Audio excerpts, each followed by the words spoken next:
about some tomato maintenance. You can let them go and just grow free on their own, but with a little bit of pruning and extra care, you will get a stronger tomato plant and healthier tomatoes. So the first thing we're going to talk about is pruning your tomatoes. There are two different types of tomatoes. There are determinate tomato plants and indeterminate tomato plants. Determinates only grow to a certain height and will only produce a certain amount of tomatoes. Indeterminates will grow and grow and grow, produce tons and tons of tomatoes.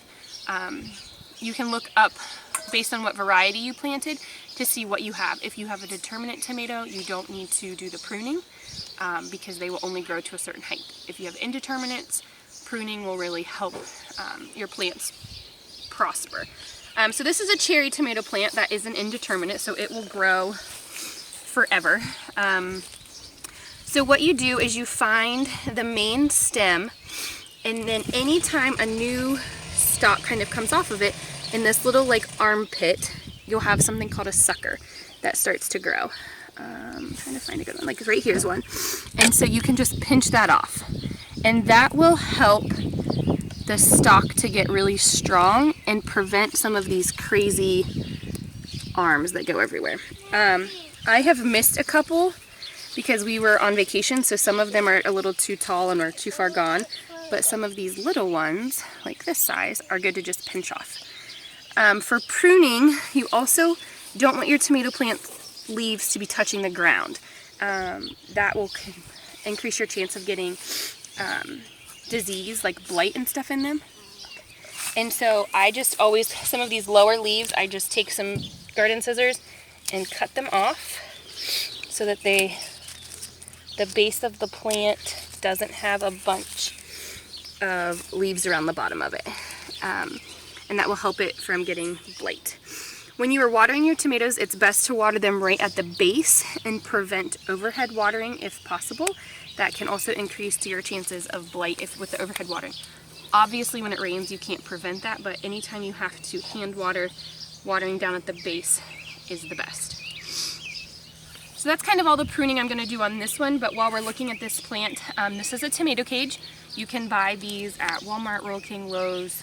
They are very inexpensive, less than a couple dollars. And this is one way that you can support your tomato plants. You want to get these tomato cages on pretty soon because you want your plants to be able to grow up through. You don't want to try to have to shove this cone shape down over because you could break your branches. And then just as it grows, make sure all the limbs are kind of coming up over the rungs here, and make sure it's pushed in the ground and nice and sturdy. That will support them for a decent amount of time. We're going to talk about a couple other ways to trellis your tomatoes here in a little bit, but I want to show another pruning on a different tomato plant. Alright, so this tomato plant has not been pruned yet, and it is in desperate need of it. So the actual stem is clear down here, so I'm going to pinch and cut off all of these extra stems and suckers to try and straighten him out a little bit. And then this is a prime example of why they need trellised. Some people I know will let their plants just grow and let them lay on the ground.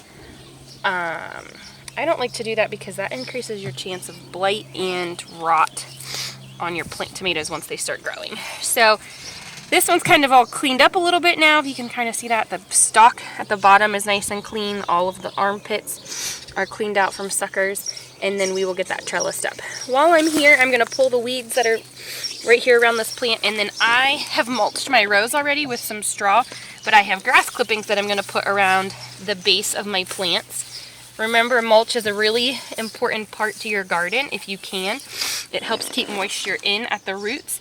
It also helps slow down your weeds. So I just have been raking up some of my grass clippings after mowing the grass, and I'm just going to work on putting them around my tomato plants as I go. So we talked about using tomato cages as one way to trellis. The next way to trellis tomatoes is a new method for me, but I've done some research on it. It's called the Florida weave. So at the end of this row, I have two metal T-posts that I just pounded into the ground pretty far.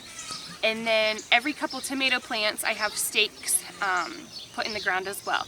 And then I'm going to take some garden string here, and I'm just going to weave this in and out of the plants to kind of give them some support.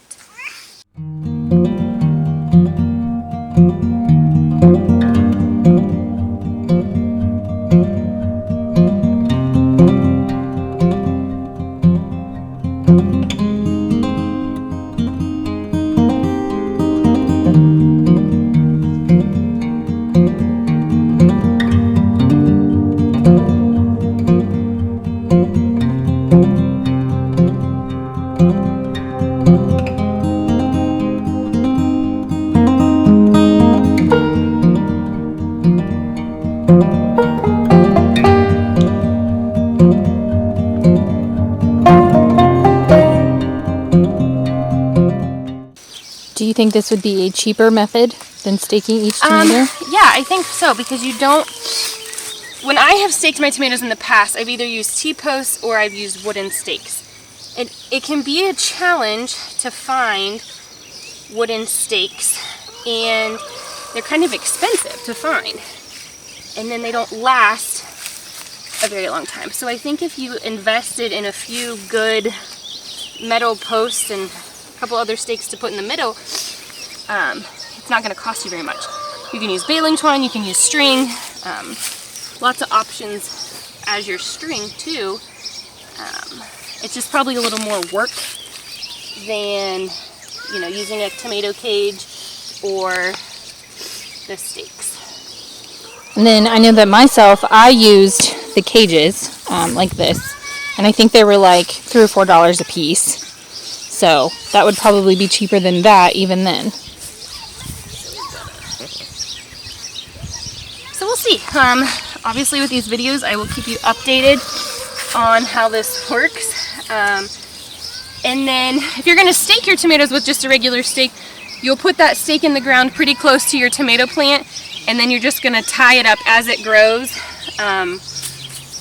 so that it doesn't fall over and your plants aren't on the ground. Okay.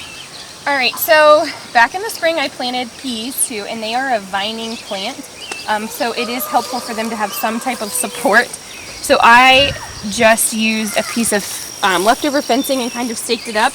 And we're going to just embrace the weeds that are here this year. They have taken over and I haven't had a chance to get in here and weed, but it is nice for them to have some type of support.